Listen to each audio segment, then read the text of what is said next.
Good evening, everyone. What's up, witches? It's me, Luna, on this lovely Samhain evening. How's everybody doing? Sound check. 1, 2, 3, 1, 2, 3. Let me know how things are, how the balance is. Too much voice, too little drums, vice versa. We'll take care of biz, okay?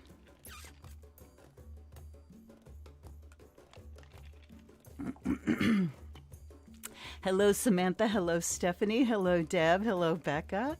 Hi, everybody. I am so happy that you chose to spend some time with me this evening. So happy. And it's either going to be like a really interesting, magical thing or a mess. We'll find out which. Good. I'm glad. Okay. So we know that the sound is good. Let's carry on, shall we? Right on. I'm so glad. Okay. So interesting to see. Oh, just to say, there are 7 watching now. There were 6 just a moment ago, which I found interesting because you see the 6 on the die there, and you see the 6 decks here. Everyone's presents. Yes, presents for everyone. I grabbed a whole bunch of decks tonight, and I was thinking to like not do it by sign, but do it like by topic or question or anything. But we're going to go by sign just because I too much to try to think about doing an entirely new format. But I do have 6 different decks to choose from, and I'm going to use a die to let me know which deck to use for each sign. So this could be interesting. My aim here was to throw things as wide open to spirit as possible, like away from me and my choice, right? I'm opening it up. That's why we're letting spirit choose the deck, randomizing, stuff like that. So, and the messages are not for just this week. It's for Samhain season. These are messages for Samhain. And so we're going to be looking definitely on a spiritual level, you know, which always sloshes into the mundane as well. But what we have here are, let me make sure.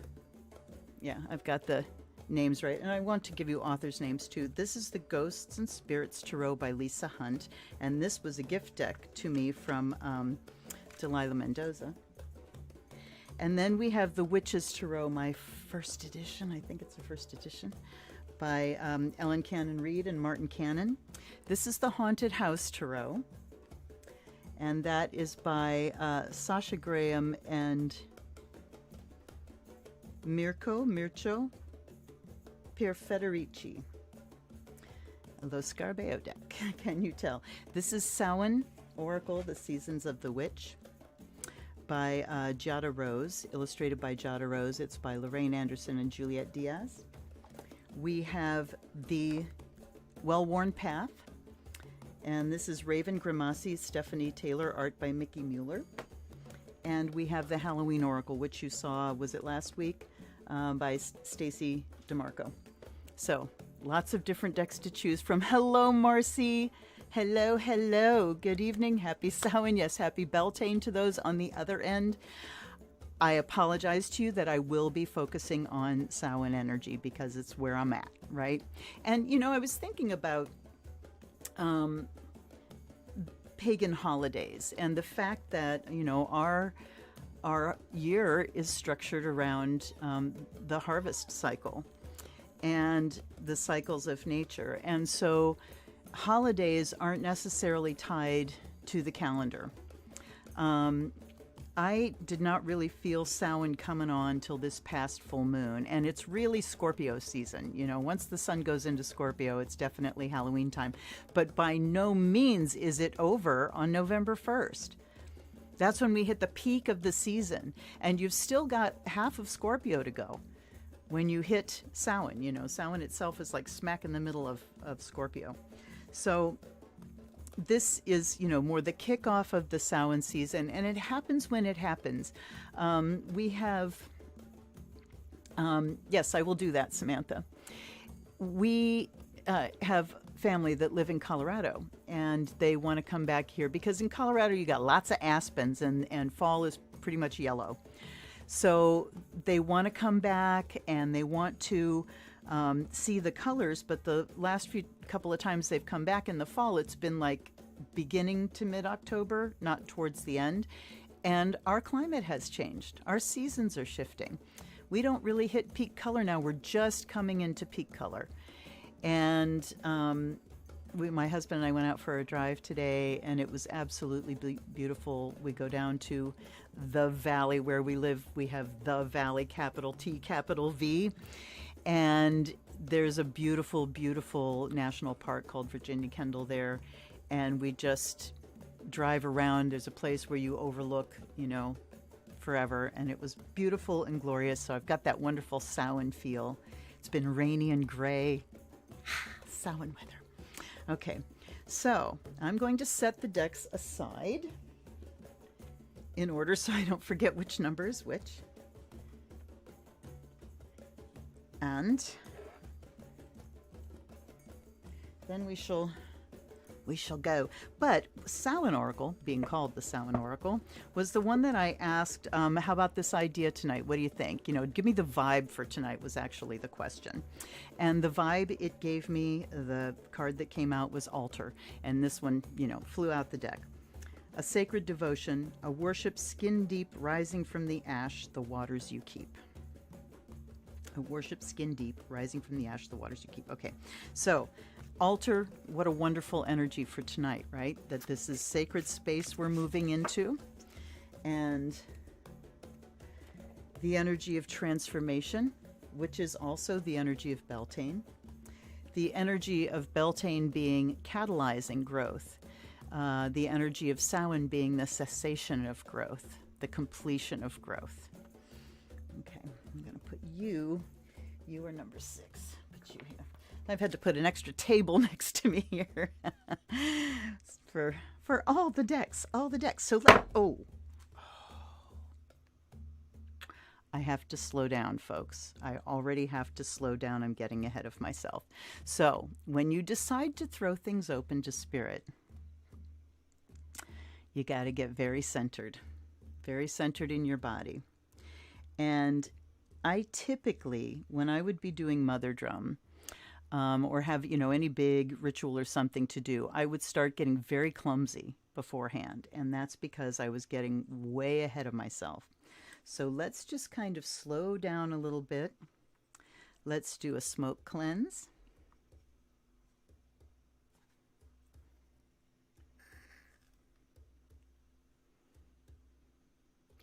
And invite in the elements.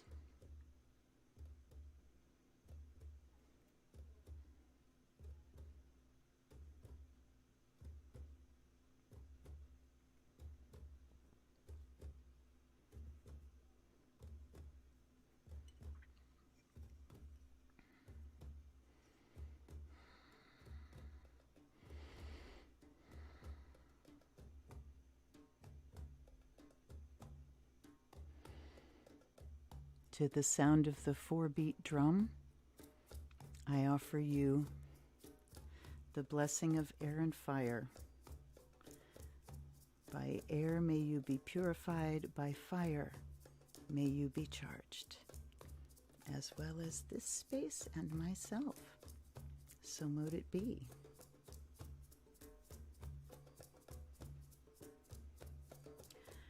By water and earth, I offer you these blessings. By water, may you be blessed. And by earth, may you be made whole. So mote it be.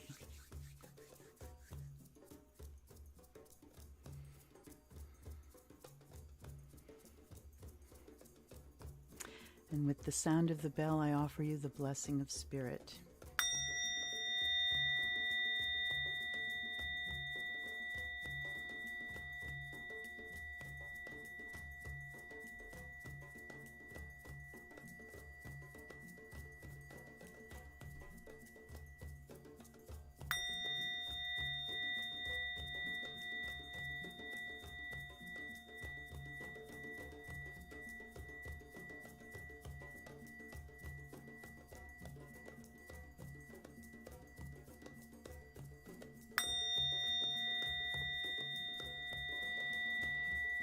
May this sacred sound clear your space, clear your mind, bring you down into your body, into the present moment in connection with all of the elements and spirit, and most especially with yourself and the divinity inside you. And into this sacred space we invite in allies and ancestors, guides and guardians. Come be present to us. The veils are thinning, and our ears are opening, and our hearts are opening, and our minds are opening to your wisdom, to your presence. Please come be with us in this space. You're alive inside of me, all of my ancestors, millions of people whose existence has combined and funneled down into this one existence. I carry the presence of all of you. And I am grateful for that presence. Lloyd, I especially ask you to bring me good, clear messages, messages that will help us transform with the Samhain energy, that will help us harvest the wisdom that we have manifested this year.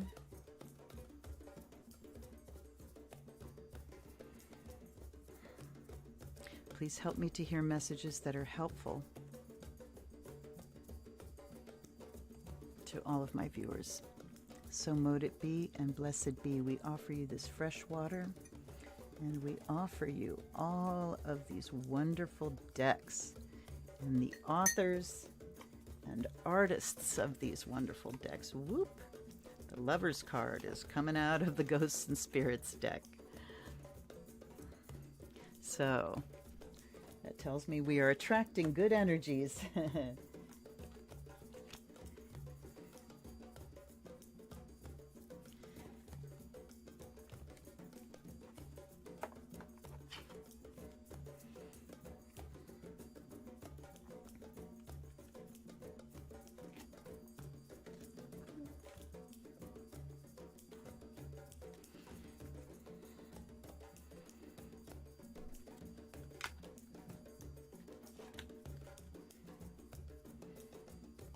When I started going through decks and seeing what wanted to come out tonight and play, and it's like, oh, just the Halloween decks. Man, I have so many decks that are witchy themed and, you know, fortune-y, and so many choices. So, and here comes the apple cider. Yay, I've got my iced coffee again in my tarot cup. All right, friends. Let's start with our Astrodice that have been sitting with those tourmaline shards. I want to say, well, let me catch up with everybody. Hi, Tavia. I'm so glad you're here, honey. Check in if you would like to. If you're a lurker and you haven't checked in with us before, please do. I like to say hello to you. I like to know your name. Certainly hit that like button whether or not you want to be seen. Okay, Spirits of Samhain. Wait, hold on one second.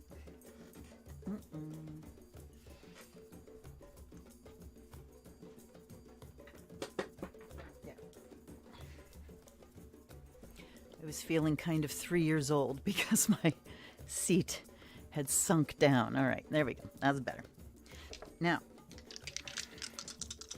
I didn't even look at where they had landed because I wasn't ready yet. All right. What planetary sign and house energies are coming to the fore for our attention during this Samhain time? We have Mars. We have Aquarius.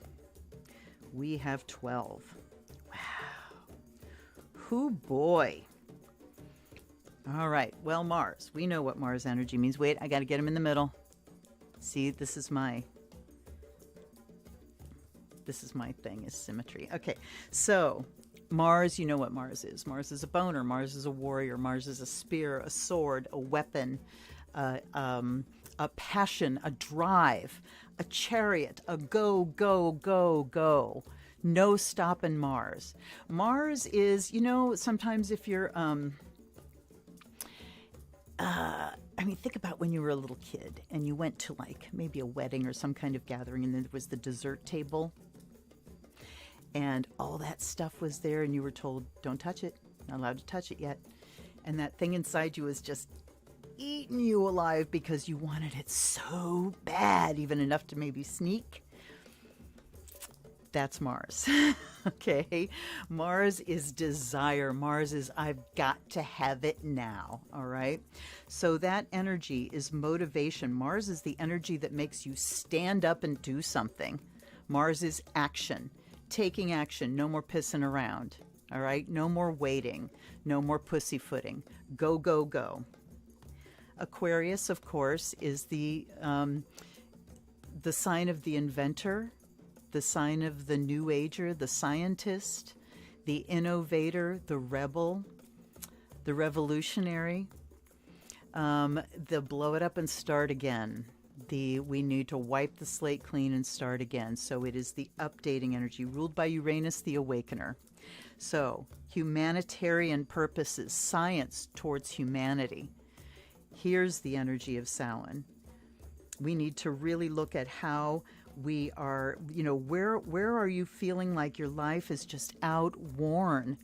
It's just done. This is Samhain time. What is outworn? What is dead? What is played out? What are we totally done with? What needs to leave my circle now? What needs to be updated into a functional form, into a form that works for everyone? How can I bring new technology, new ideas, the idea of the greater good into my life and into my my manifestation? How can I make that through my life? This is a great desire. This is the everything must go sale. I don't care. Make me an offer. It's got to go. All right. 12th house is spirituality. 12th house is our closet that we hide all of our stuff in. 12th house is mental issues. It's neurosis and psychic ability and your dreams and the unconscious and the subconscious and where we sacrifice and where we hide things from ourselves. So it is that closet of, where we put our skeletons. And Samhain invites us to go into that closet and take a look around. And as we're looking around, there are going to be things that we're saying, you know what, I'm done with this. I am done with this. I've done this all my life. I've put up with this all my life. I've responded in this way all my life. I recognize this pattern from my entire life. I have learned this lesson finally, and I am done. And I am done. So this is time to recognize what pattern has again presented itself to you this year that you've done several times. First time might have taken you decades, to figure it out. Second time around might have taken you a couple tries before you went, I get it. Yep, that's okay, same old thing again. This time we're asked to be done. This time of year, it's like, okay, which one are we finally done with? Are we going to recognize on the spot this time and not do what we've done before? That's what it is. So the 12th house is where we've got those repeating neurotic patterns. Okay? We're dragging them into the light of day. We're going to update them with a good will, with a will to clean house. That's Samhain energy. All right. Samosa. Ooh, hi, Laura. Catching up here. 12 angry men. Oh, samosas. Yeah. Samosas are fabuloso. All right. So there we have our energies. Now, for the first time, Scorpio's coming to the forefront. All right, Scorpio's up first. What deck are we reading from for our Scorpios? Number 1. Yep, straight up Scorpio, number 1. I'm going to shuffle. I've shuffled all these before, but I'm going to wake them up, and then I'm going to choose 3. Okay, for our Scorpios for Samhain season, bring me a message from the spirits and ghosts. So just the choice of the deck. There's 1, It's the Hermit. All right.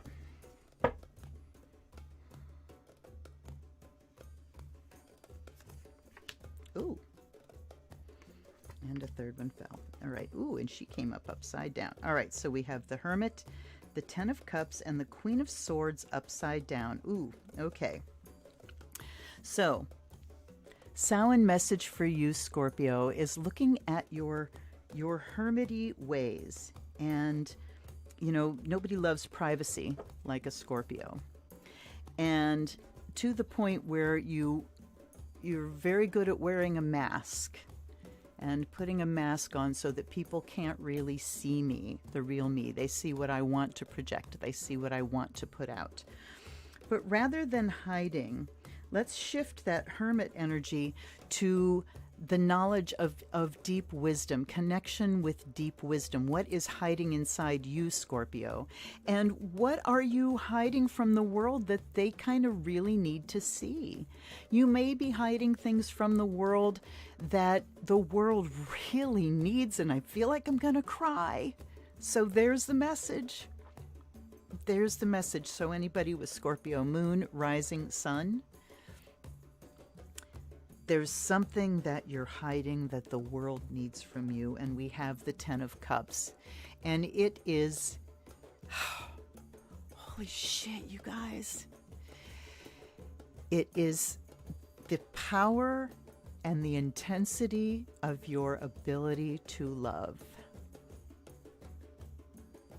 Nobody loves like a Scorpio. You know how we always talk about Scorpios will hang on to a grudge beyond the grave? Same goes for love. Do you know why they hold grudges? Do you know why the grudge even happens? It's because they love so intensely. We love so intensely that we give everything we have to it. And when there's betrayal, holy shit, man. You don't come back from that. But look at the Queen of Swords upside down. This is talking about suspending the judgment, the love that you have to give without your own judgment, without your own filters and gates on it of who deserves and who doesn't. Ten of Cups says love for everything and everyone. Okay? And the Hermit says it's inside of you. If you're doubting me right now, then it's time to tap into that Hermit energy and shine the light inside of your heart, inside of your mind and your spirit, and witness the strength of your love. And then know that it's worthy and that the world needs it. Because your love is transformative, Scorpio. That's what Pluto is. It's transformation. So the transformative power of your love is really needed in the world today. This is what you need to harvest from within yourself. So the first thing you do, of course, is apply that transformative power of love to yourself. To yourself. And you bring in your spirit guides and your ancestors to help you with it too. But the Queen of Cups upside down, she's the wounded woman. She is the insightful, discriminating, razor sharp mind, but that means she's judgmental too. And she closes her heart off with that judgment. So time to crack it open, Scorpio. Chip the ice off. Right? Chip the ice off, let it melt, open it up, see how that love transforms your life. Whoo! Baby. Thank you for the Kleenex.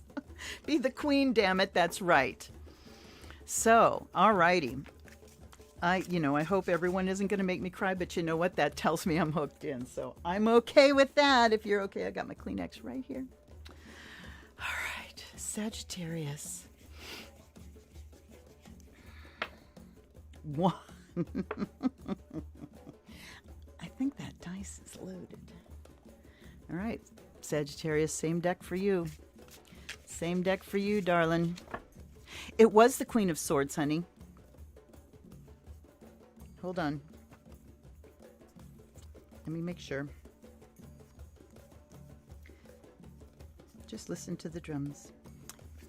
Yes, it was the Queen of Swords. It was the Ten of Cups, Queen of Swords. All right.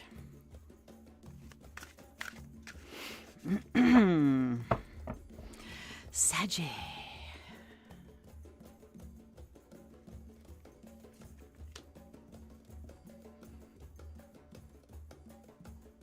All right, one there, one there. Ooh, we have the Lovers in the middle for you, Sagittarius. And the Magician and the Ace of Pentacles. Okay. So the Lovers card is about what you're attracting to you, Sagittarius. It's time to make a new start on the physical vibe that you're putting out. Okay, looking at what you're attracting to you and recognizing your conscious part in that.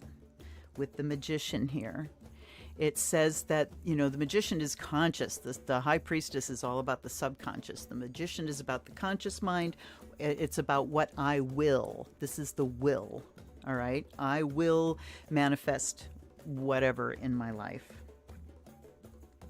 So we have Ace of Pentacles, Lover, Magician. Ace of Pentacles is a new start in the physical to attract what I will, what I want, what I am saying I want, you know, what the conscious mind is doing. So let's take a look, Sagittarius, and everything starts with the harvest at Samhain, right?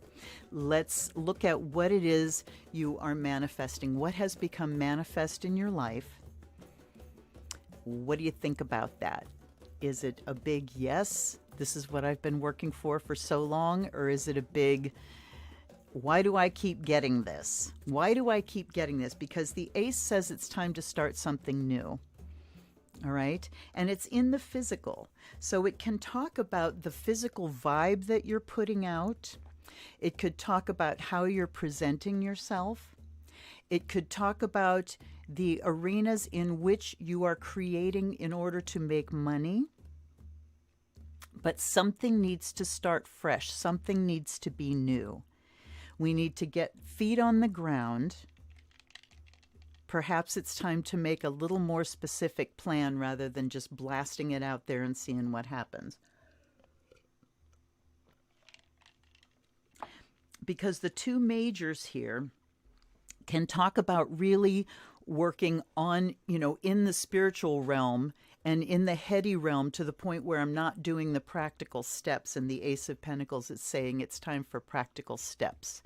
So your question this Samhain, when you look at what you've harvested and decide whether you like that or not, is to then look at, how do I begin something in order for it to end the way I want it to end? You know, the saying of well begun is half done.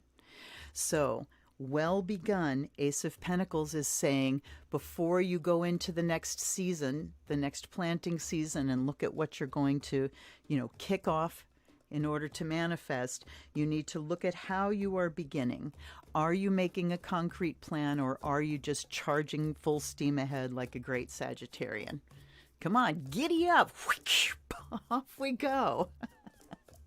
Right? Are you just shooting your arrow anywhere and see where it lands? We'll see where it lands. Just shoot it up.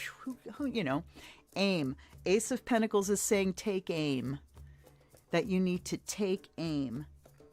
The Lover's card is just talking about the potency that you have right now to attract to you that which you are creating magnetic energy around. Thoughts are magnetic energy. Emotional energy is electrical magnetic. Everything is electromagnetic energy, right? Everything, the universe, is electromagnetic energy in various forms.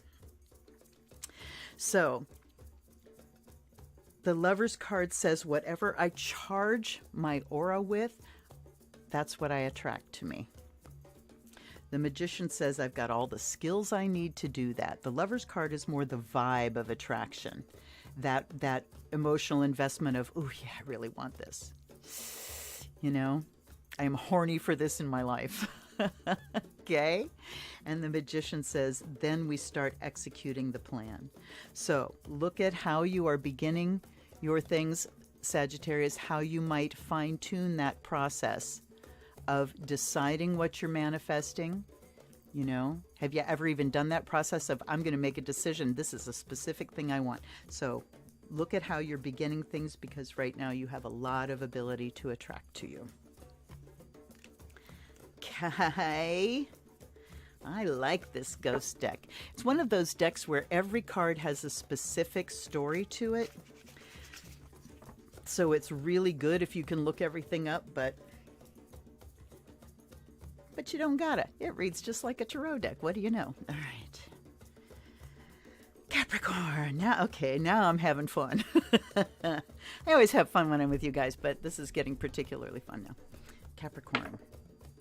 4 square. Nice and stable, Capricorn. 2, 3, 4. We have the Samhain Oracle for Capricorn.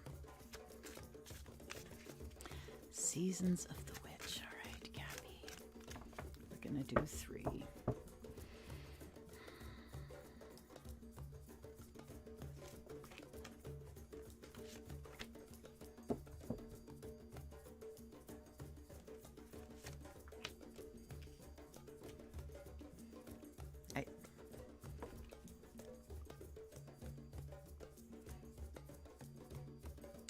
We have Frog, Candle Magic, and Altar. Okay, so Frog. May the lily beneath your breasts allow you to drink from its healing waters. Be still, for there is serenity behind the drowning croaks. Okay, I'm not going to go with the verses. I'm going to read them, but then I'm going guts. Candle Magic. Speak your breath into its velvet. Recite along its spine all that you desire, all that which will unravel. Wow, okay. That reminds me of Sage's reading. The altar, a sacred devotion, a worship skin deep, rising from the ash, the waters you keep. Okay, so frog to me is an amphibian. It's something that changes its form radically. It's something equally at home on land and in the water. So in practical terms as well as emotional terms. So Capricorn, this is talking about you being a little bit more flexible in your ability to morph from the practical into the emotional, that these things have to work together. If we are only just about practicality in business, things can get a little sterile and a little too businesslike in the flow of life. If we're too emotional, then we're not thinking practically. So these things need to be in balance and in a blend. Candle Magic is talking to you also about being very specific about what it is you want. It is acknowledging, again, your own part in the magic of your life unfolding. Your conscious decisions, your conscious choice, all right? And it's calling you to be even more conscious of it and letting that be informed by your emotional self. And the altar is saying, then we take the thing that we want, we infuse it, we have a practical plan, we infuse it with emotional energy, we charge it up, we name it something very specific, and then we lift it into the realm of the divine. When we're doing spell work and doing magic, we are creating something on the etheric level, on the, what's the word I want? Non-corporeal, the insubstantial, the non-physical level. We're creating it on an energetic level, on a divine level. And we put out that energy, which sends out the vibe and arranges other energies that it comes into contact with in order to manifest the physical thing. So, Capricorn, you're so wonderful at being practical, but you can get in your own way with that practicality. So this Samhain, you are invited to experience the wonder of magic and the divine, the wonder of your own ability to go into the depths emotionally, and to create a living, energetic event of your perfect manifestation of what it is you want to bring into being. And so at Samhain, we look back at the part that you've had in creating what you're harvesting right now. And if it didn't quite turn out the way you want it to, it's time to offer it up. It's time to learn the lessons and take the sacrifice. Okay, and you know, I'm hearing, well, that was a waste of time. But nothing is a waste of time or a mistake if you learn something from it. If you choose to learn something from it, and it's your choice what you learn from it. And that can be changed at any time. This is how we redeem the past. This is how we rewrite our past. We look back and reframe how we look at a particular situation, right? So yeah, you too, Capricorn, magic time, but stepping into realms that you might not be completely comfortable with, which are the emotional and the divine. Okay?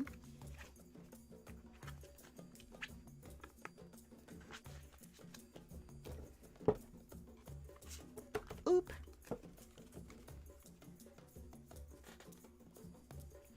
All right, Aquarius. Yes, it is Black Cat Day. He's not up here right now. I have a Gibby. I got a Gibby on the bed. There he is. Gibby. Hi, Gibby. Did you say hi? I'd go pick him up, but you can't. Hi, Gubbin. Hi, I love you too. He's giving me lovey eyes. We'll see. I have to, usually when I get done readings, Pi will be on the floor behind me. We'll see if he comes up tonight. All right, Aquarius. 4. We're doing pairs tonight, apparently.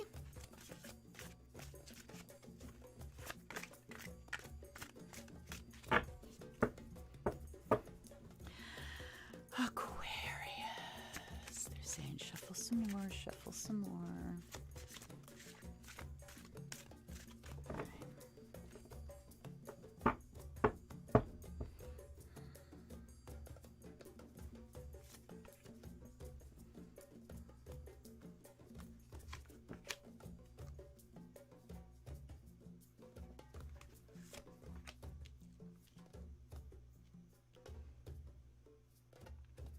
All right.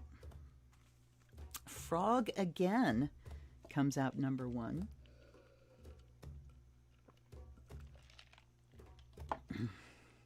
Then we have Mischief and Broom. Mischief says, keep your eyelids open and sight sharp as, okay, and sight sharp as nails. See, I don't think these all rhyme, so I'm keep your eyelids open and sight sharp as nails, for there is something trailing behind your tail. Mischief. Broom says, what dreams may come from what you seek, make room, make way, a clearing need be. All right.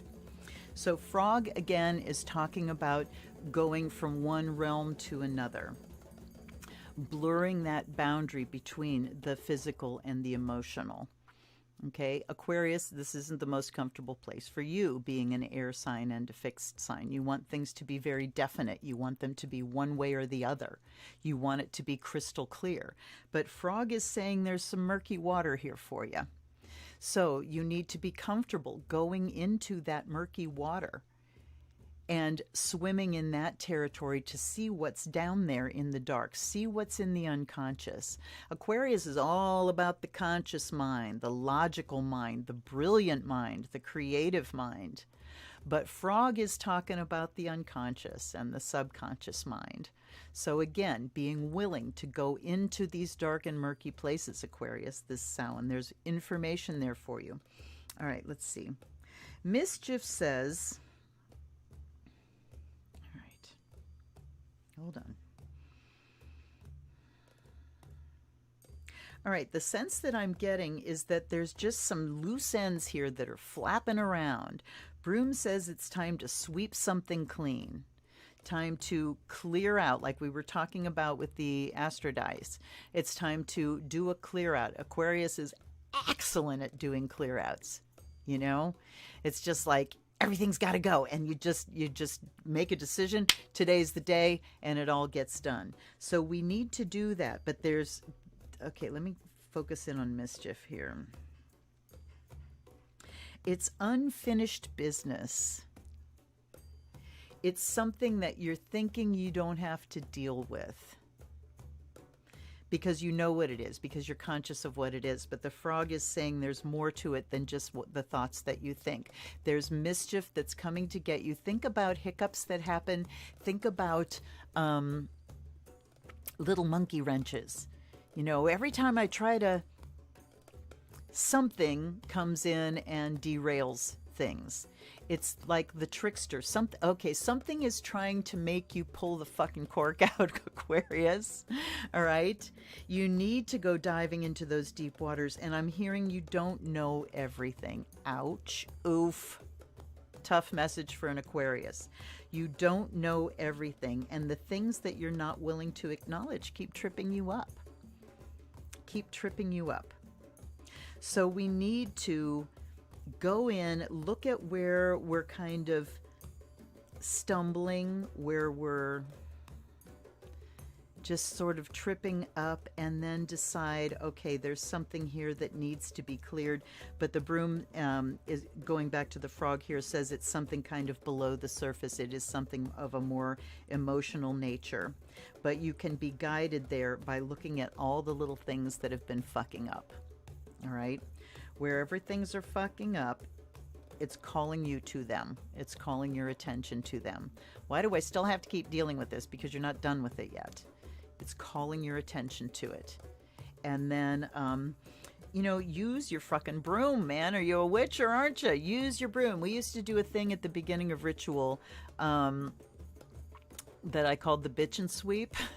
It's a great ritual if you're with a group or just with you. The circle of women, and we would just, and you could put your fingers in your ears if you wanted to, if you felt dumb, you know, close your eyes so nobody can see you. And we would just bitch into the middle of the circle everything that we didn't need before ritual. It's like everything you need to unburden yourself of, the tensions, the stress, the words that you haven't said that need out, you know, just bitch them into the center of the floor. And usually it was kind of tentative at first, and then people would just go, God damn it, you know. And once everybody was done bitching, and we had a big pile of bitch in the middle of the room, then someone would volunteer to sweep it out, open the door, sweep, sweep, sweep, sweep everything out, and then everyone would tell that person, oh, you missed some over here, and they'd have to go and make sure it all got swept out, and then we sealed the doorway. So bitch and sweep. Do a bitch and sweep and see where that leads you, because there is something that's trying to get your attention, but you have to go under the surface to get at it. It's time to clear it out. It's sowing time to harvest, time to clear out the fields. Yeah. All right.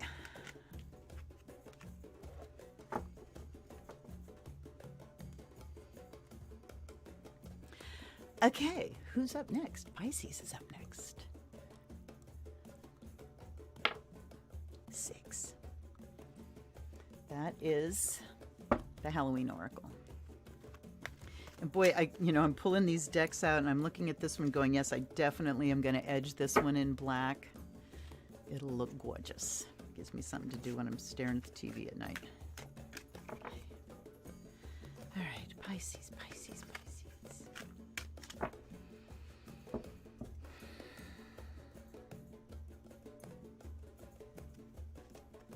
Oh, we got 2 there. And we got 3 in a row. It wouldn't split anywhere else. I think they were like this. All right. Wow. Okay. Dawn, joy, and invisibility. The light after the darkness, rejoicing in the present, authenticity. All right. So this Samhain Pisces, wow. I mean, this message is just so simple and clear. It's wonderful. You are coming out of a dark patch here, Pisces. Yes, we're going into the dark part of the year, but you personally are coming out of a dark patch. And so allow yourself to wake up. Look at just the colors. Look at this one in the middle, the joy. It's like something finally, and look at the wings. The wings held up here and the arms held up here. There's an opening that's happening here. Something is passing. Oh God, the Pisces and the Neptunian energies of just the old patterns, the old toxic, neurotic stuff that goes on and on and on. There's a big chunk of that is moving into the past, and you're waking up from it. You're waking up from a dark period and seeing the light. You're going from being a night flyer into a creature of the sunlight and a creature of the day. So this period has been necessary in order for you to go into those places and acknowledge. And sometimes, you know, I mean, that wheel turns, right? The wheel of fortune. Sometimes, you know, we go into these periods and it's like, ugh, everything's awful and I don't have any energy and I just want to hang out. But maybe it's just that you need rest and your body needs more than you're willing to give it. So everything just kind of goes internal for a while. But it says now the dawn is breaking. And there's light coming into a situation. Finally, Samhain is bringing you the harvest of understanding and light coming out of the darkness, to the point where you're able to kind of wake up and feel the joy. Joy cometh in the morning. What was that? What was that? I can't remember. There was a book. I think it was called Joy in the Morning. Vague ass memories, so never mind. But dawn, joy. And then we've got invisibility, but it says authenticity here. Give me a second with this one. I mean, nobody does invisible like Pisces.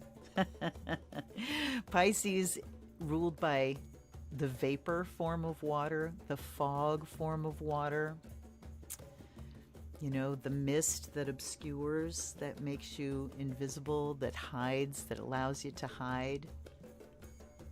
So this is saying that now, coming out of the darkness, you're coming into the joy of your own authenticity, your own identity, your own expression of the divine. And it's time to no longer hide and to show your authentic self to the world. You don't need to cover it. You don't need to pretend to be something else. Remember the 12th house of the Astrodice? You don't need to pretend to be someone else. Your authentic self is enough. It always has been, but you were taught other things. So it's time now to let those lessons, the authentic lessons, come in. Recognize your own divinity. Recognize that as the source of your joy and creativity.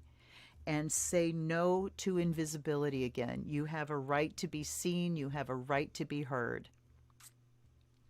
And the world needs your authentic self. Your crazy self, your weirdo self, your hermity self, your, you know, vague and dreamy self, all those Pisces things, your compassionate self, your sensitive self, your sacrificial self. The self that is willing to give up and go through whatever they need to for the greater good, right? But time to let your authentic self rise from the ashes and be born. Time to come out of the dark, Pisces. All right.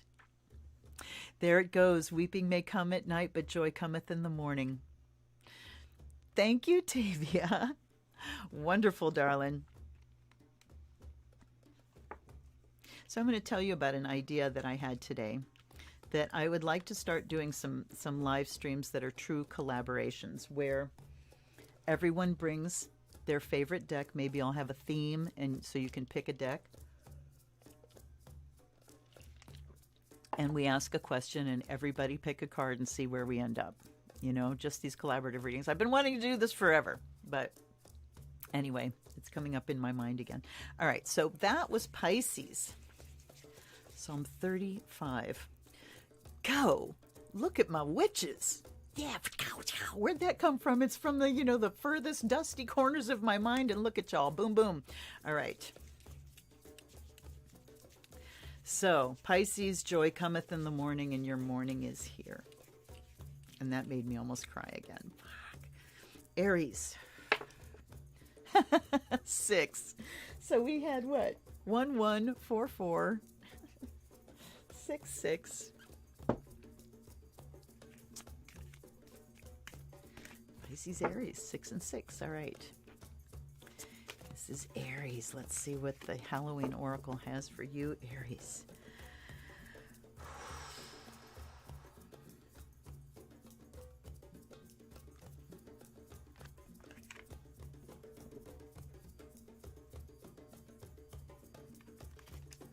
Oh. Oh.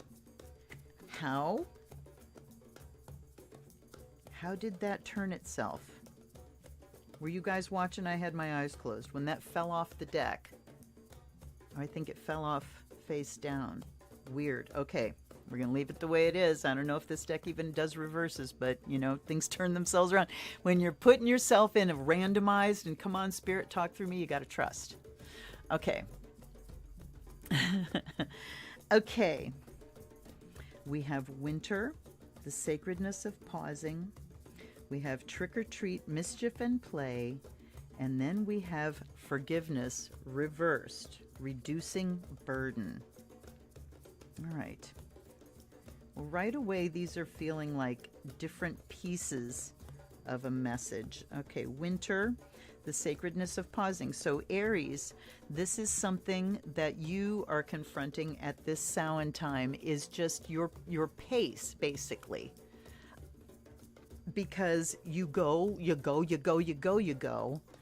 whether it's time to go or not, Aries goes, and sometimes ends up in a lot of trouble because you should have maybe stopped for a minute instead of going. So at Samhain time, Aries, you are invited here to really take a pause and take some time for yourself. Just to experience. It's not about, with trick or treat here, mischief and play, it's not at all about diving into the deep, big oogie boogies of Samhain and emotional stuff and grief and all that. It's saying that you just need a break. You just need to experience slow. All right? You just need to experience being here without an agenda. And trick or treat in the middle says, and just do some sacred play. Do some things that are going to be fun for you. But then we've got forgiveness upside down here, and it says reducing burden. And I mean, let's keep it simple. It's talking about reducing your burden that you've been carrying so much for so long here. And it's okay for you to pause. It's okay for you to play, to not be an adult for a while in order to reduce your burden. But I cannot ignore that there's the big word forgiveness on that upside down card. Time to forgive yourself, Aries.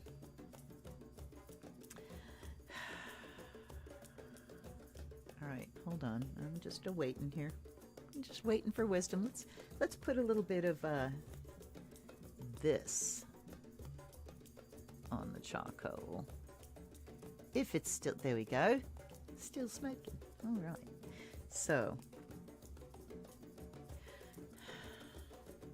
So yeah, Aries, for you, it's really all about just lightening up and letting that inner child come to the fore. You're very good at that.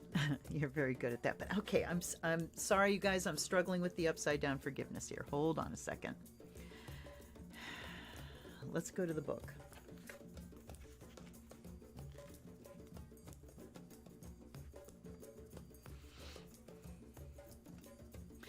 All right, it's pretty straightforward. A wrong is done, consequences you cannot deny, but to hold a grudge is to drink poison and think that the other person will die.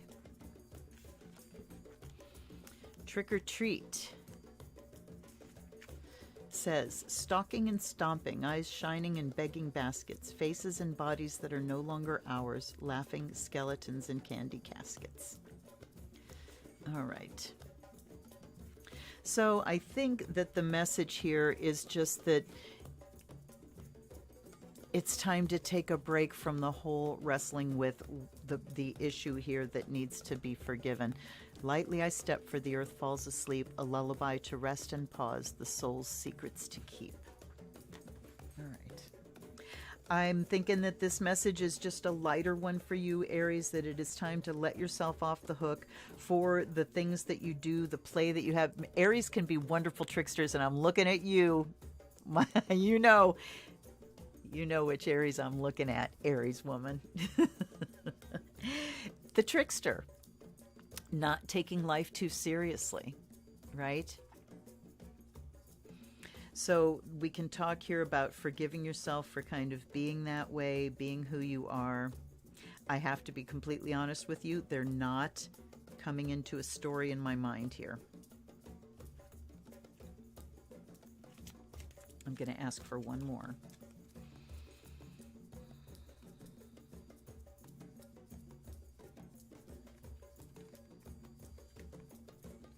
We have zombie control. Oof. Oof, oof, oof. All right. I mean, Aries aren't really control freaks. They like to be in the lead. They like to tell people what to do. Or they kind of like to just be there to throw a monkey wrench into stuff. When things aren't exciting enough, when things are just a little dull, they like to kick things up by kicking up some mischief.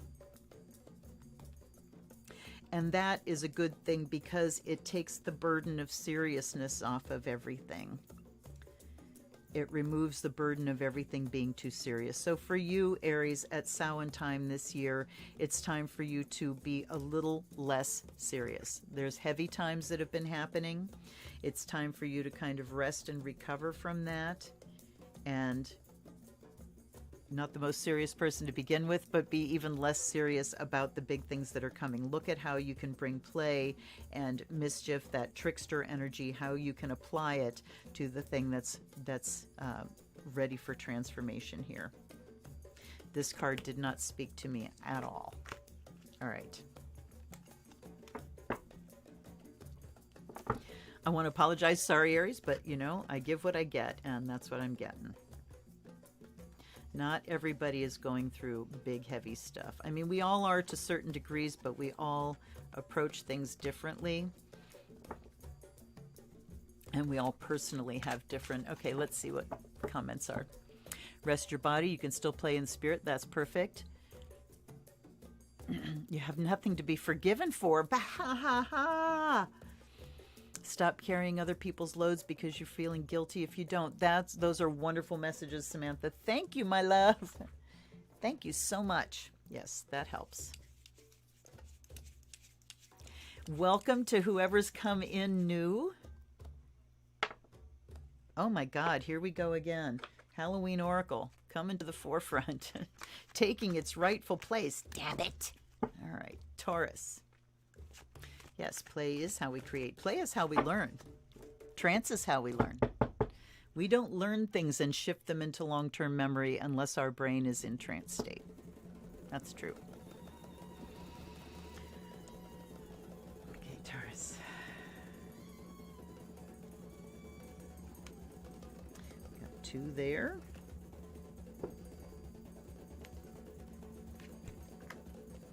Oh, looky, black cat.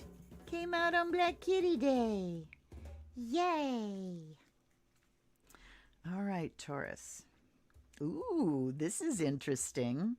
We have scrying, intuition, night song, hidden talents, and black cat, fortune meets opportunity. So remember, there's a great definition of luck that just says luck is the union of preparation and opportunity, where preparation meets opportunity.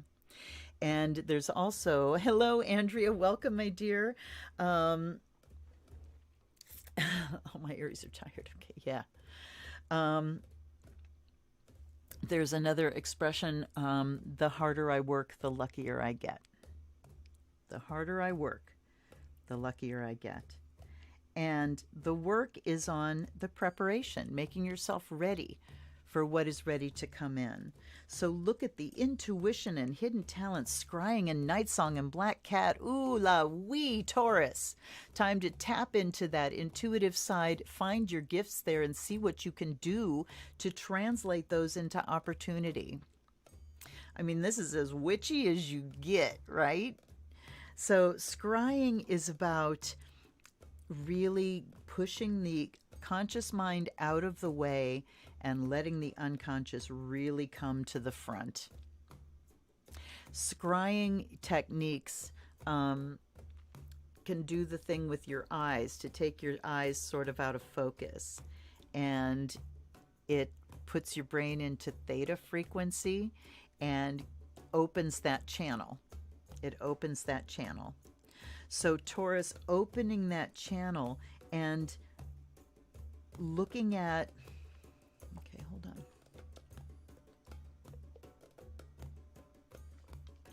Looking at what's dormant. The hidden talents here, what I'm seeing is what's been dormant, what has been underutilized. I'm feeling like this is the talent here in the middle is something that is physically trained, that you have skill at, but it talks about opening that channel so that the unconscious, so that spirit can move in to these skills and start driving those skills. And then Black Cat says whatever comes out is going to be timely, is going to be generated by the muse, is going to have spirit in it. True art has spirit in it that makes it resonate for other people. When you really tap into the spirit of art, you are getting out of the way so that the muse can speak, so the spirit can speak through your particular skills.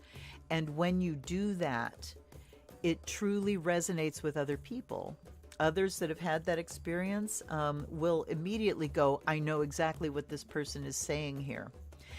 The kind of the opposite side of that is when you are creating things in order to sell them, or you're creating things thinking about how can I make something that everybody's going to want? What do people want? And trying to make things where your focus is on the external and what people want and will like and pleasing them.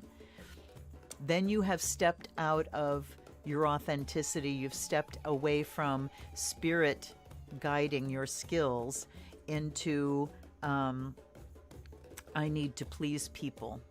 And it's kind of, okay, when you sing, like when you're doing chant, particularly if you're not a singer, and people get freaked out when you say we're going to sing or we're going to chant and people aren't singers.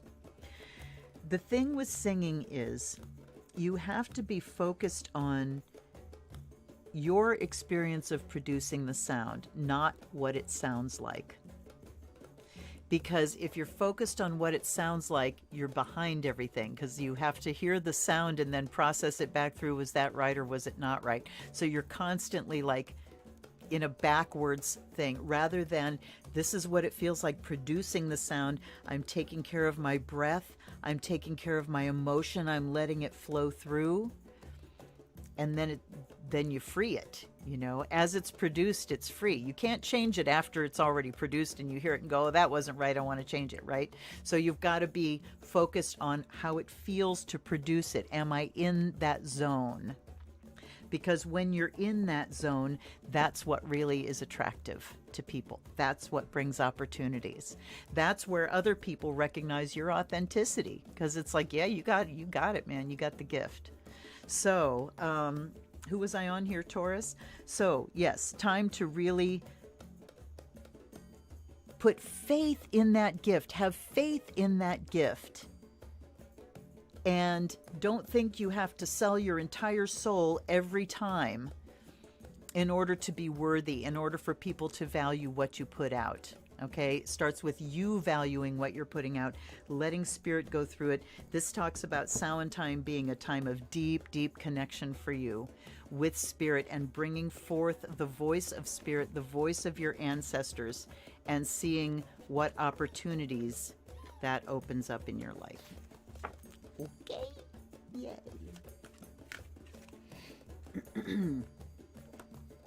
I'm hearing the phrase crazy as it sounds. Crazy as it sounds. Listen and do that thing. Okay. Gemini. 4. All right. Well, we've had 3 decks in heavy rotation. This is the Samhain Oracle again. Whew, it is so humid. I got my window open. Gemini.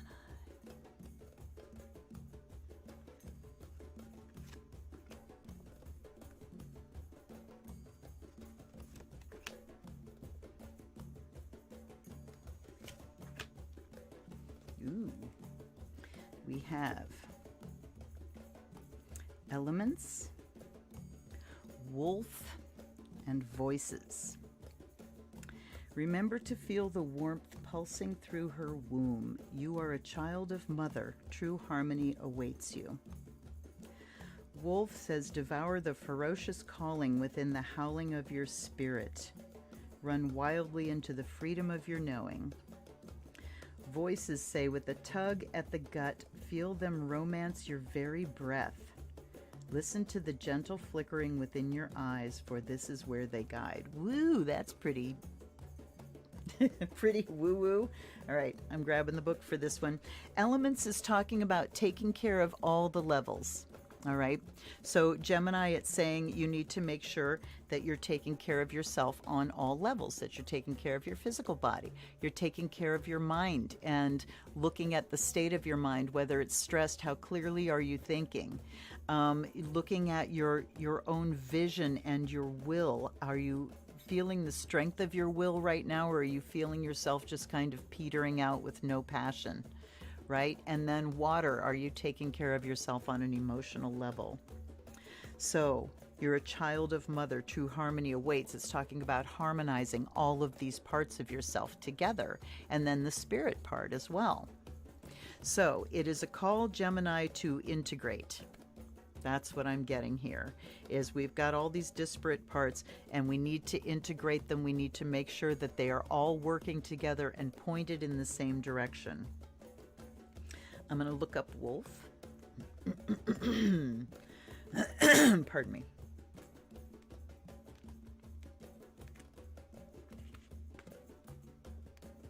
And I'm hearing the drums.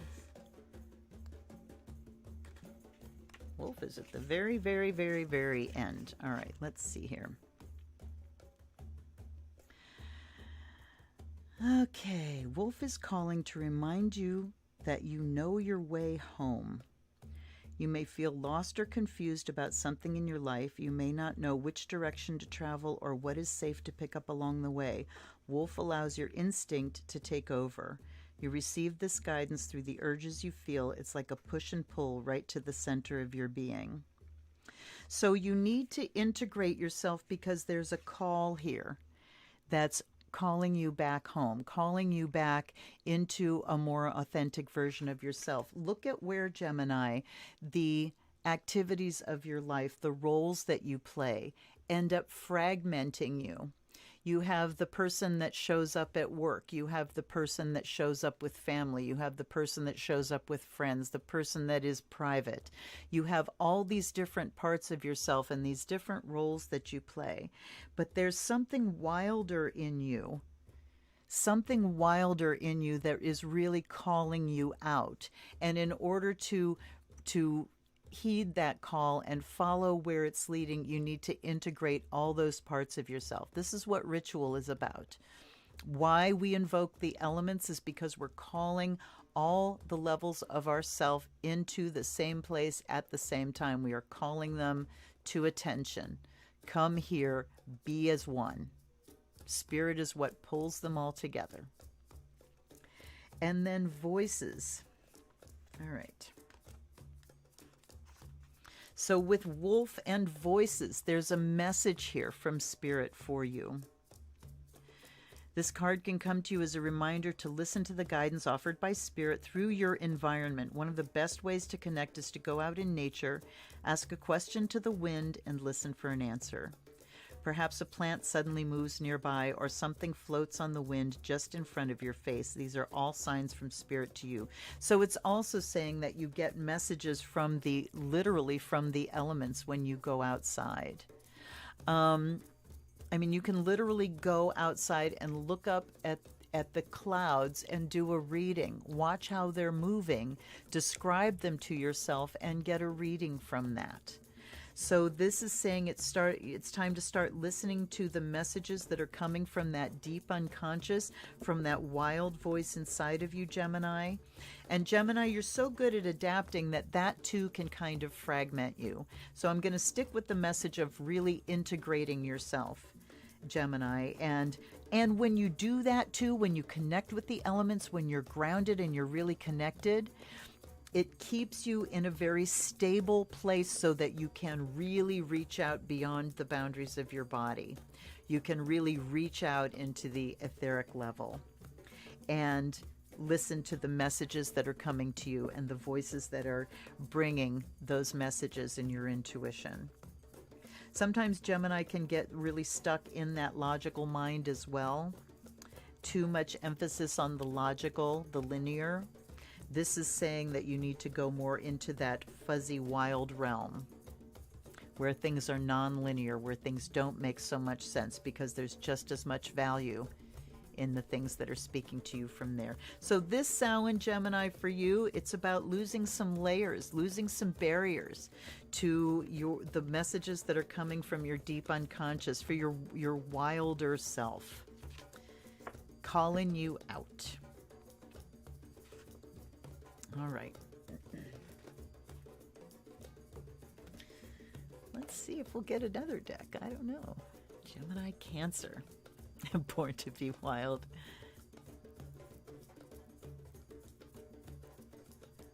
All right, Samantha, you got a different one for each one. All right. 5. Yay, we got a new deck for Cancer. 1, 2, 3, 4, 5. This is the Well-Worn Path. Ooh, I've not used this deck much. This was a deck that was gifted to me and without the book, and my daughter found the book for it. So the Sugar Kate, thank you so much, darling. This is one of the decks she gave to me that you can't find anywhere. All right. So we've got a Thame to begin with.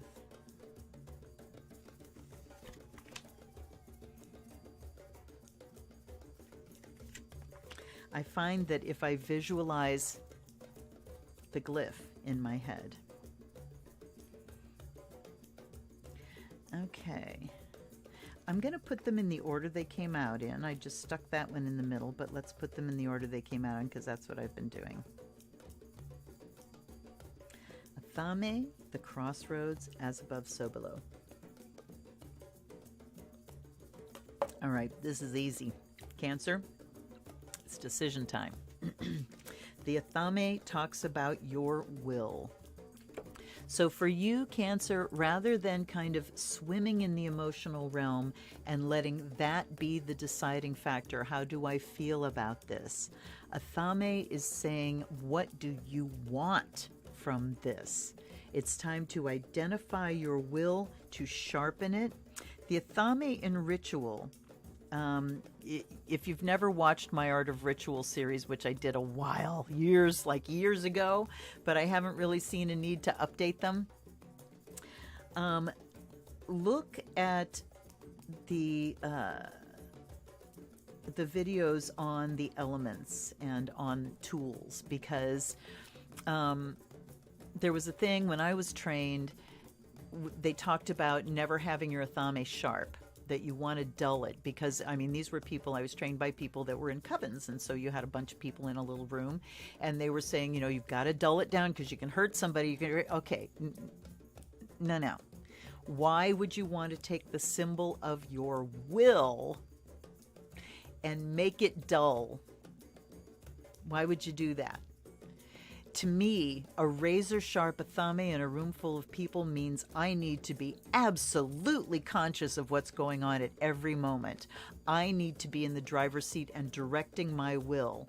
I'm not going to make any movements without willing. This is the movement I'm making. Nothing random, nothing unconscious. It is the tool of fire. A lot of people put athame in the east with air. No, it's forged in fire, y'all. That's all there is to it. End of discussion. Forged in fire, razor sharp. Your will is attached to your vision, which is the sense of fire, eyesight and vision. That was a loud slam. Anyway, it's talking about sharpening your will, making sure that you are consciously choosing where you're at and where you're going, because we're right by the crossroads here. It's time to recognize that things come into your life by choice. Whether you're actively making that choice or whether your emotions are making that choice for you, it's saying that it's time to sharpen up your will and make it much more conscious. Be much more aware of the choices that are before you and say, I decide this. Not just, I don't know, we'll see what happens. And, I decide, I choose this. Fire is choice. The athame is a double-edged blade. Choice. Does it cut this way or that way? Whichever way it cuts, the other way is what is not chosen. So it's a double-edged sword. Choice is a double-edged blade. Keep it sharp. Keep it pointy. Be very conscious and aware of what you do with it because it's powerful. So crossroads, decisions ahead of you, as above, so below, is just talking about doing spell work around these conscious choices. And it goes either way, that when you do magic and ritual this Samhain and you are very super sharp and clear about this is what I am choosing, it resonates on that spiritual level and it resonates all the way down to the physical level. By the same token, the mundane choices that you make every day, you need to be just as aware and just as sharp with those because those resonate all the way up to the spiritual level. On all levels. Everything is always connected. We're the ones that think we're fragmented. All right? We are always connected to spirit. But we forget. It's our mind, it's our brain that makes us think that things are other than they are, right? That brings us this illusion of separateness and all that happy crappy. So, your choices resonate on all levels, Cancer. Be more conscious about them. Sharpen your will. Hone it. Will power. Will equals power because it's choice. When you choose, you exercise power. That's where you're at, Cancer, because the crossroads are there. It's time to choose the way. Me like this deck. Right. Leo. All right. Back to the Halloween Oracle.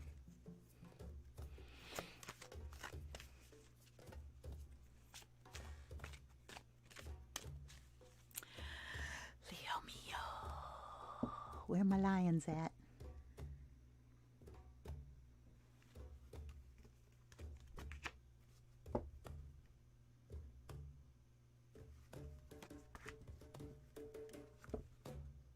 They're telling me to shuffle once more.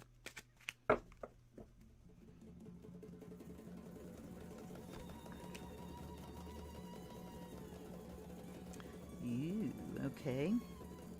We have graveyard, unnecessary fear.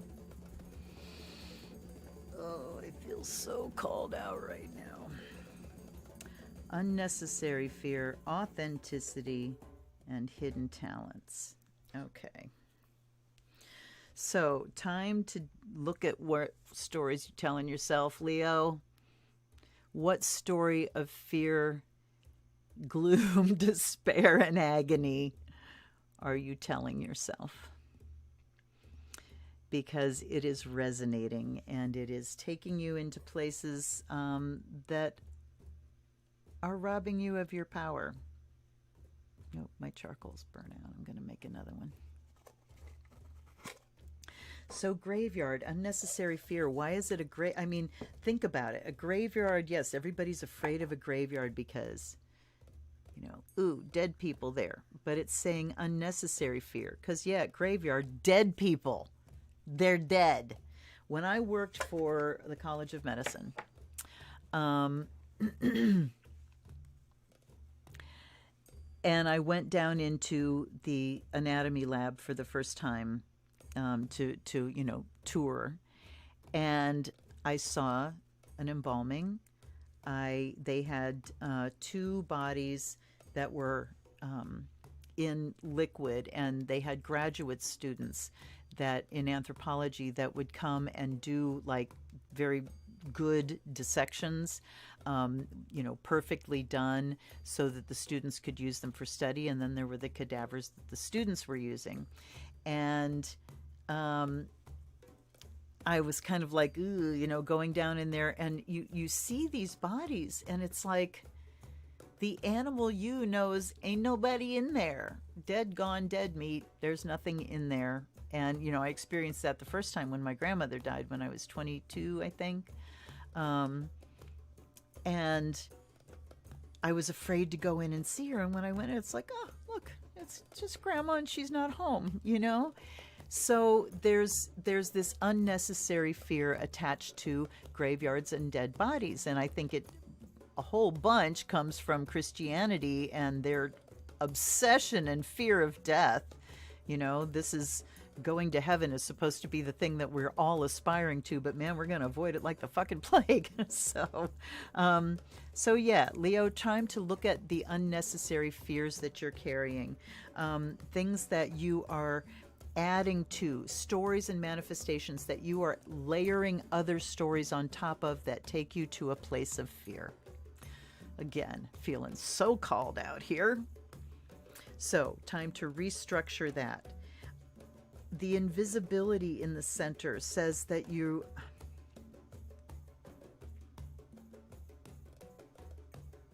Okay, let go of the fear of saying the things that you need to say, of stating your truth. Stating your truth, Leo.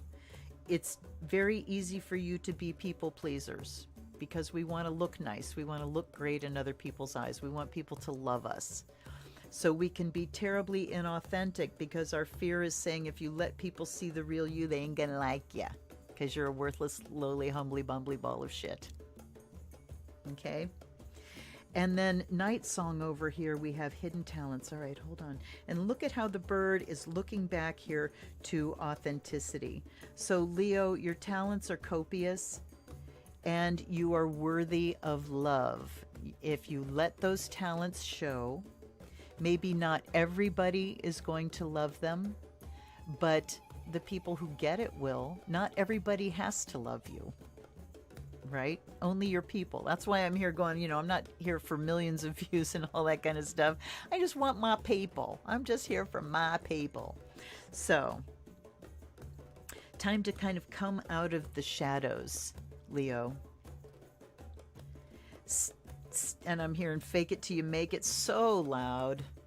So just behave as if. Now, this is saying that there is a time investment and an investment of practice in order to sharpen your skills, in order to give your talents something to ride on.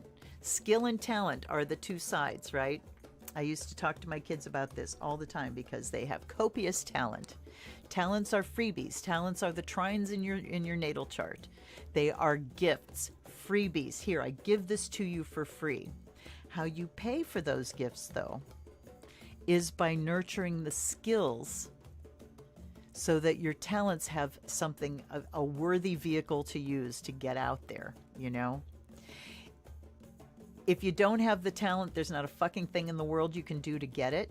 However, somebody that works their ass off and practices and practices and practices can far outstrip somebody with copious talent who does no work at all. So, they go together. They go together, Leo. time to start nurturing those talents. Be your authentic self. Step past your fear and put it the fuck out there. Okay? Okay.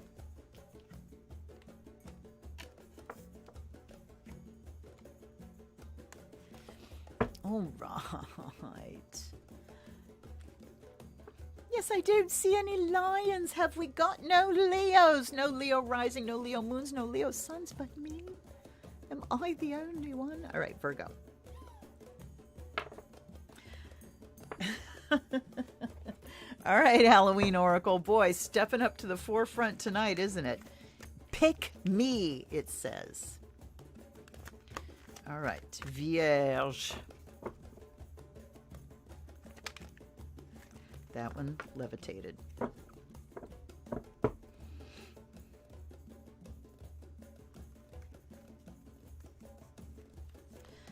right. This one wants to come too, but this one did too. All right. I'm pulling them both out here. We have Owl in the middle. We have Skull of Stars, Infinite Possibilities. Owl in the middle says wise seeing, wise action. Oh, this is a different card. The other one was Dawn. Because the owl, you know, it's like, oh, that owl's coming out again. No, this is a different owl card. Wise seeing, wise action. Then we have authenticity. And scrying also wanted to come off the pack here. Authenticity and intuition. So you too, Virgo, there's so much more that you can do with your intuitive gifts than just, you know, psychic readings. Your gifts can, okay, there's all the Leos. Yay, hi. Thanks, Leo friends, for showing up there. Time, Virgo, for you to broaden. So for some of us, it's time to go deeper. For some of us, it's time to, you know, elevate and go higher, lift things up to the spiritual realm. For you, Virgo, it's time to go broader and look at all of the possibilities that are available to you through you using your gifts, authenticity, intuition. Okay, wise seeing and wise action. Hold on.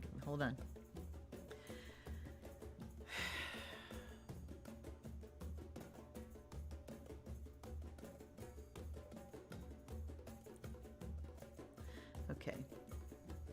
I'm just getting that you, Virgo, being who you are, moving into any situation, just bringing those talents that you have of really looking at everything and going, how does this work? How's this working for us? Is this working well? Or do we have to fix something? Do we have to adjust something? It's the gift of analysis, which takes things apart into its different components, and synthesis, which takes diverse components that don't seem to go together and is able to bring them into something cohesive. So Virgo, you have so much skill in this area. Wise seeing, wise action. It's time to put it into action. This is your authentic self. You have at the gut level the ability to restructure, to see how things need to be restructured in order to serve us, right? So it's time for you to bring that wisdom forth in all situations, because this first one, Infinite Possibilities, says that gift is not just for use like where you work. It's not just for use in running your household budget or cleaning your house or whatever. It's saying that your authentic, intuitive gift of analysis and synthesis is called for across the board here. There are literally infinite opportunities for you to bring your gift and make the world a better place. From the close in to you, looking at your own home and how it's functioning or not, bringing that intuitive gift, updating things. Remember that Aquarius, Mars and Aquarius vibe? In the beginning was about really changing things, bringing in that will and desire to update and to change things. You have a specific talent for this, Virgo. So The Samhain energy here is saying, I will no longer take a back seat when I see that something needs to be restructured, when I see that something could work a little bit better, when I see that there's a lot of fat that could be trimmed here, when I see how things could be much more efficient and much more lean and mean. All right? So time to start letting those things come out your mouth. Wise saying, let people see that talent. Let people see your authentic self. Let them see that Virgo talent. Let them go, yeah, you know she's right. you know, it really did. I did what you said, and you know you were right. Because it's saying when you do that, when you show your authentic self to the world, that even more opportunities open up for you. All right.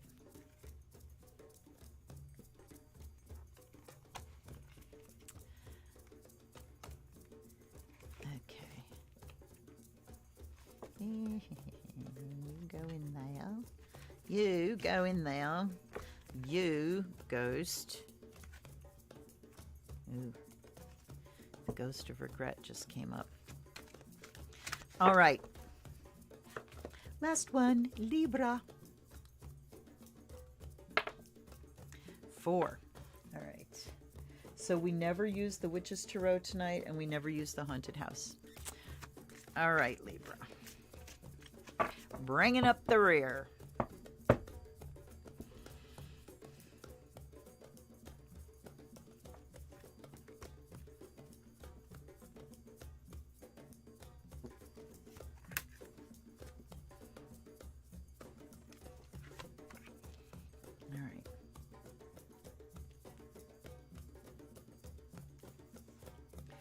Witch reflection voices.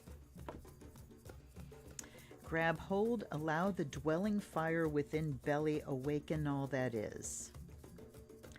A mere glimpse, a delicate pull at the very roots living in the alchemy of self. These cards are so subliminal. They're amazing. Okay. Reflection says, be wary of things you believe to see with eyes wide shut, for they are mirrors of the mad and truths only spoken with a bleeding tongue. Okay. And then voices with a tug at the gut. Feel them romance your very breath. Listen to the gentle flickering within your eyes, for this is where they guide. All right. So witch, what is a witch? A witch is someone who can sense, shape, magnify, and direct subtle energies. That's a witch. No more, no less. Reflection. All right, hold on. So reflection projection is what I'm hearing. We're also talking about projection here. Reflection says, you are being guided to acknowledge who you are at this time. Looking to the future is great, and so is setting goals, but how can you make a plan for where you're going if you haven't come to terms with where you are now? So this is talking about taking a good look in the mirror, Libra, and also taking a good look around you. Remember that the people that are around you are also your mirror. The people that are coming into your circle at this time reflect where you are. So if you find people coming in and some things fall apart and it's like nasty or toxic or something, it's reflecting something to you that you need to deal with. So the witch and reflection here, look at all these women just standing and looking.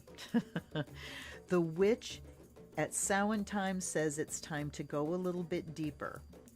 It's time to have my eyes wide open to who I am in the present moment. What am I projecting outward?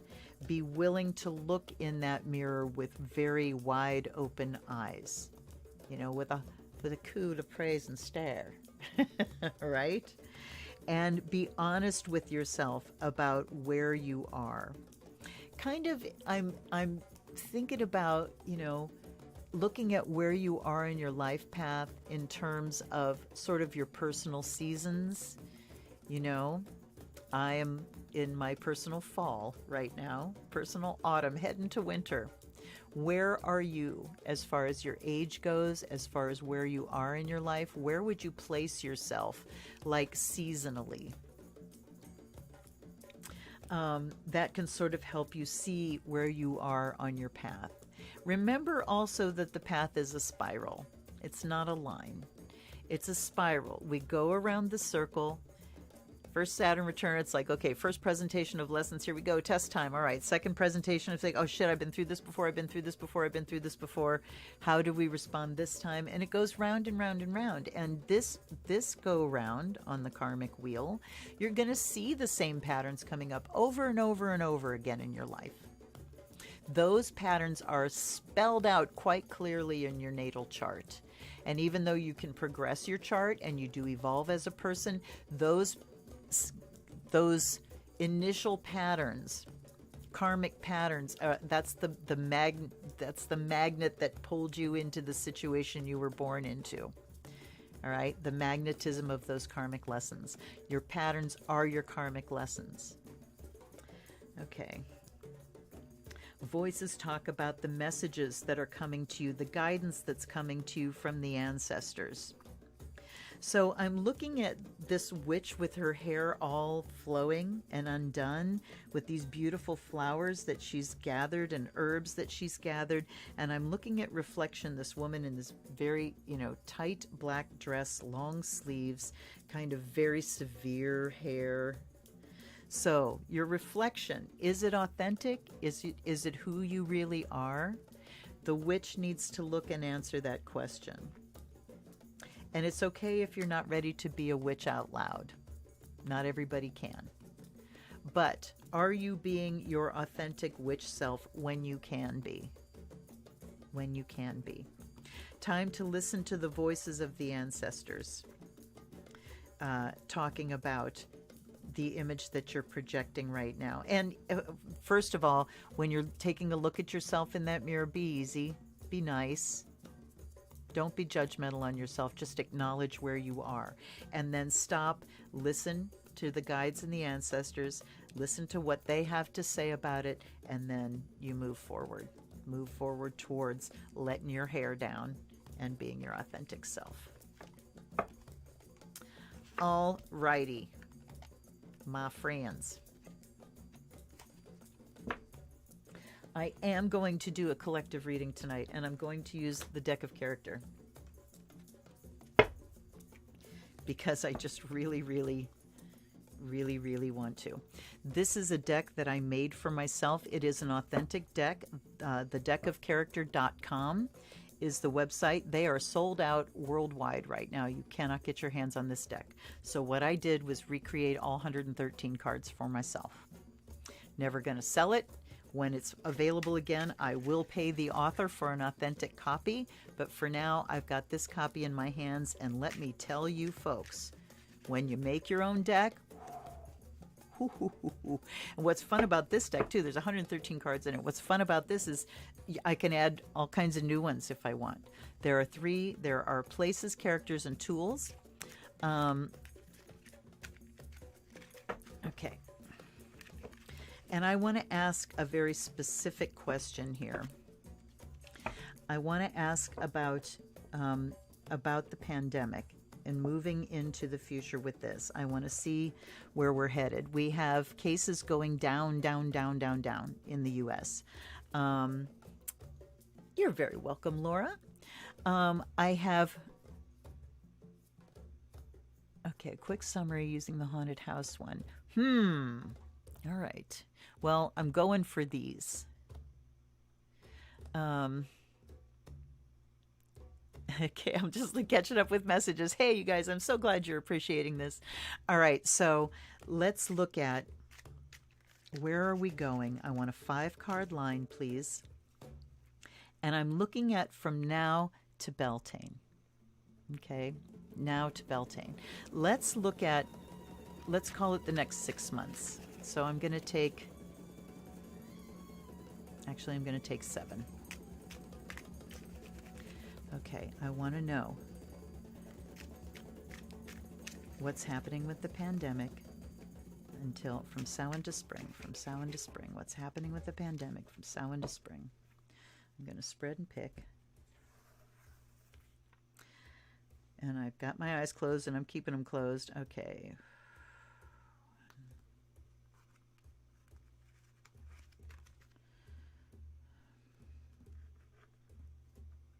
You.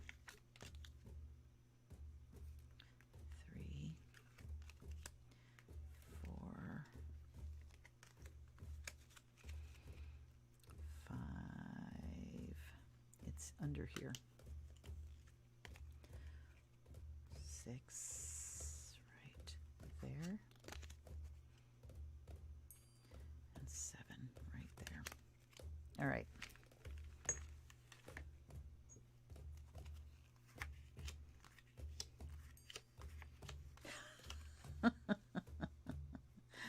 Okay. Well, we've got drunken sailor in the middle, which says to me that we are still going, we are still dealing with people that just cannot control themselves, that cannot control their behavior, are unwilling to control their behavior, are unwilling to take responsibility. So that, the card in the center is kind of like your final answer. So yes, let's see how we go because of this. First of all, we've got breath coming up. So to me, that talks about a pause, being able to breathe, finally being able to exhale. Finally, things are coming under control. I am scheduled for my booster in November. So we are actually bringing things under control to the point where we're literally breathing easier, fewer cases, fewer hospitalizations. The vaccines are working, and we are reclaiming our breath from this disease that has robbed us of our breath and robbed so many people of their lives.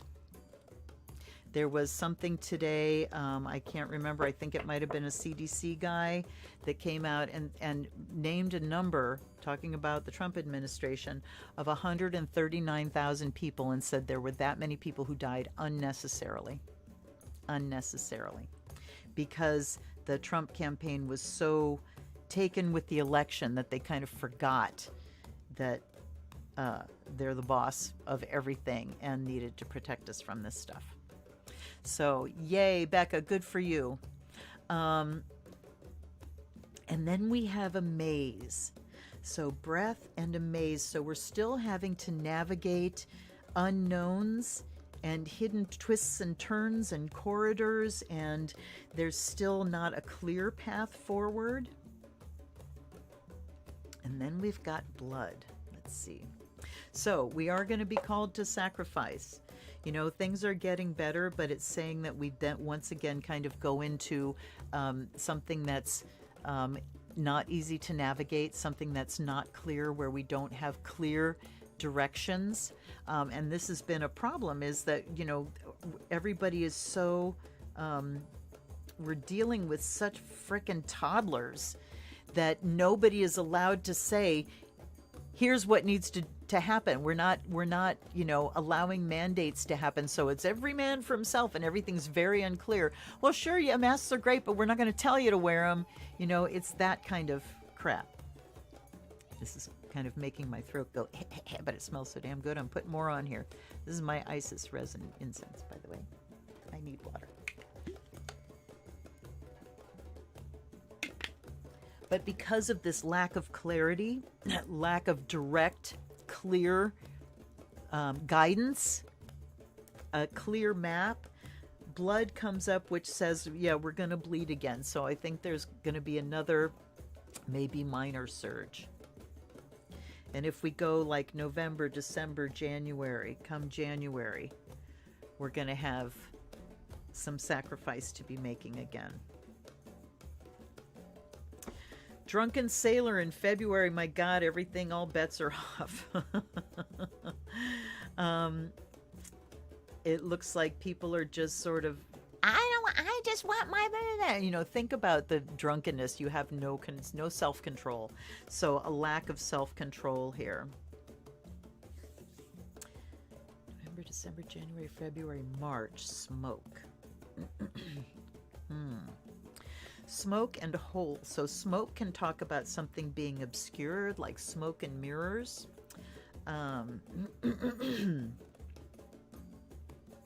Blowing smoke up somebody's ass, information that is, you know, just there to make us feel better rather than actually direct. And then we've got whole.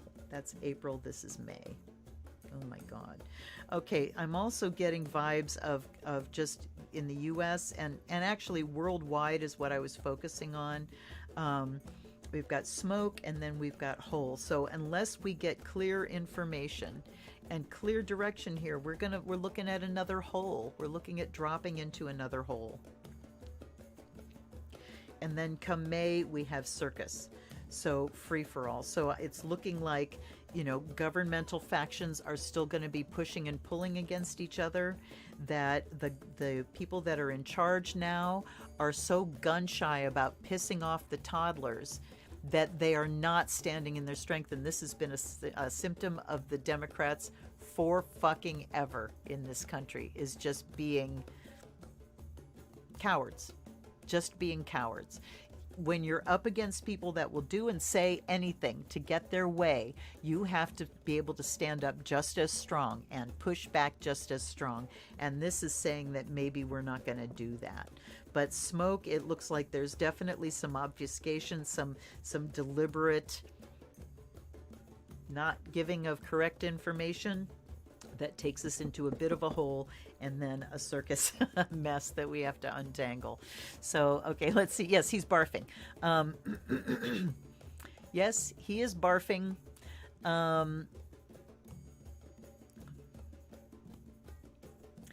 Well, yeah, are you talking about the drunken sailor there, Samantha, not being able to buy stuff for their, you know, that whole, and I was going by the month. So November, December, that's the maze. So yeah, the maze can definitely be talking about what we have to go through in order for people to, you know, if people are unwilling to let go of the way things always have been, they're going to have a fucking hell of a time. Remember the cardinal rule of NLP, the person with the greatest capacity for change wins. Do you have a capacity to change the way Christmas is? Is it all about buying, or maybe is it time to go a little bit deeper? And yeah, if all you do is buy, I mean, they talk about here some bloodletting as far as prices go.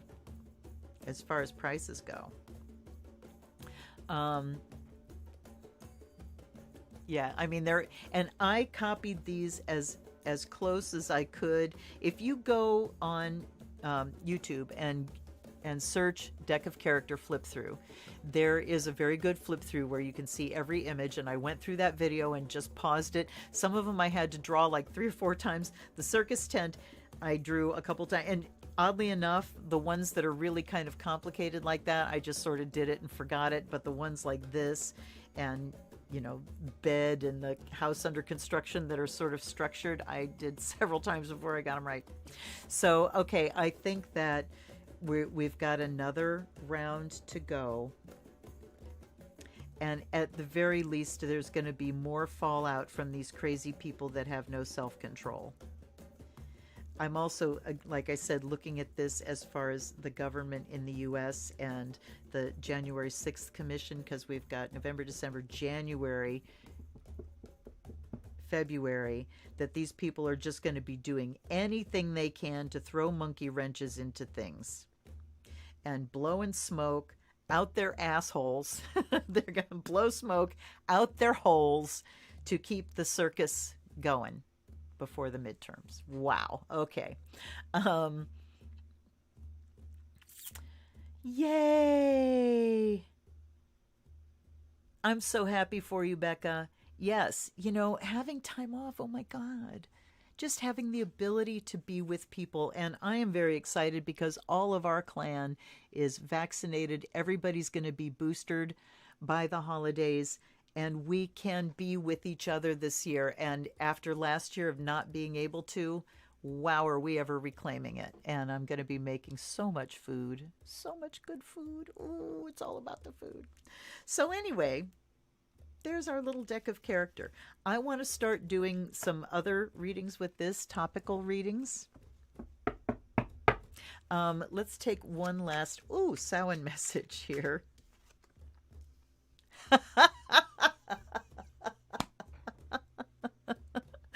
Oh my God, do you see this, you guys? Let's take one last Samhain message. That card went pew in its graveyard. All right. Give me two either side.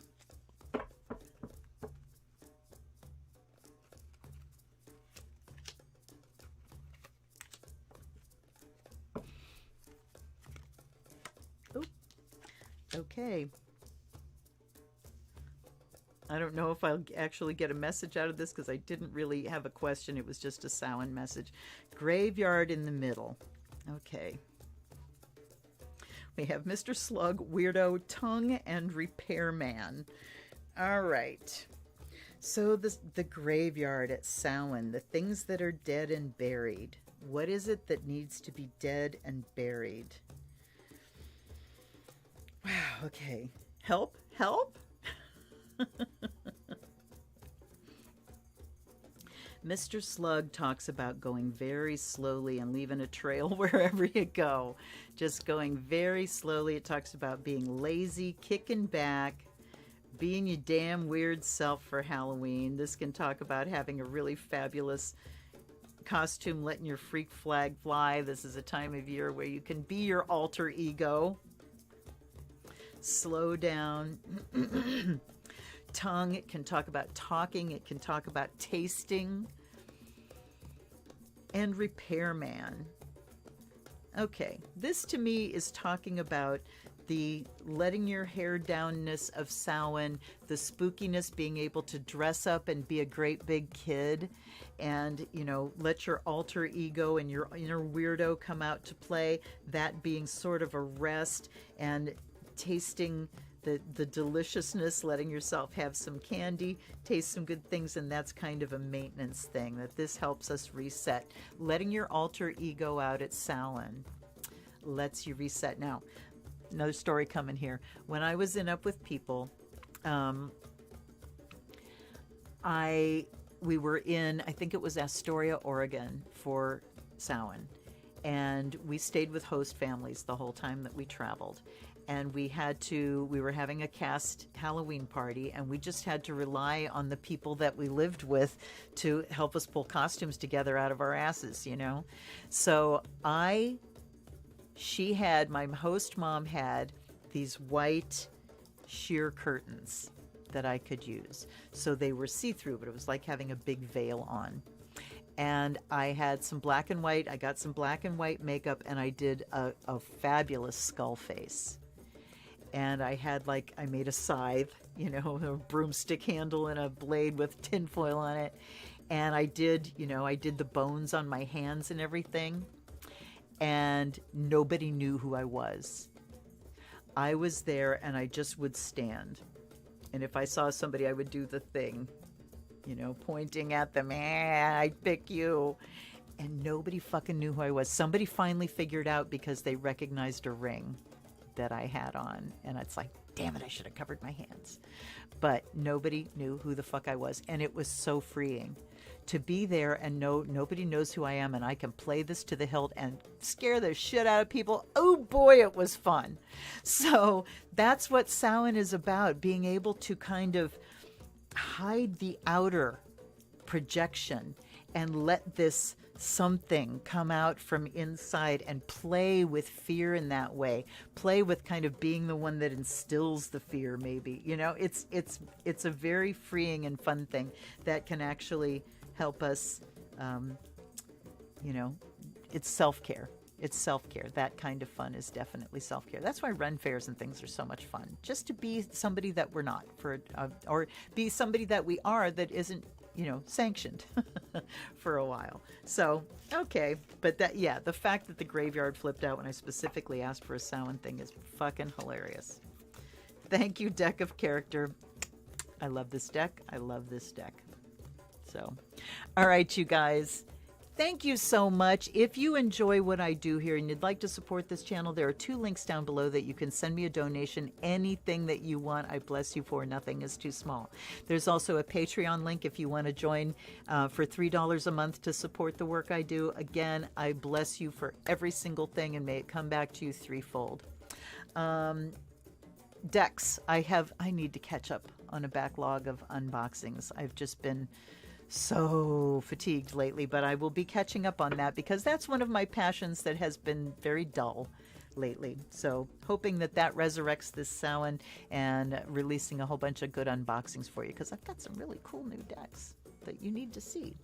Anyway, thank you so much. And also, if anybody wants a personal reading, DM me. There's a link down below that you can contact me and have your very own personal reading. And if you want to buy me a deck, there's a wish list for that, and you will get a personal reading on the video. So again, thank you so much for hanging out with me. I really enjoyed this. Wow, it's almost 2 hours. I really enjoyed this tonight.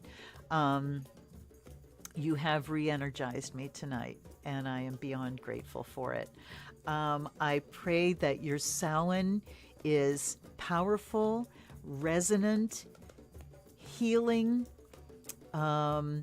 cleansing, transformative, and a hell of a lot of fun. I pray that you connect with your ancestors and that they hear you and you hear them. And I just want to send you many, many, many wonderful blessings for Samhain. Please hit the like button on your way out and subscribe if you haven't yet. And thank you so much again for being with me. I will see you next time. I am planning a prayer circle for Samhain this weekend, probably on Samhain on Sunday. So I will see you then. I love you all. Blessed be, guys. This is Luna. I'm out.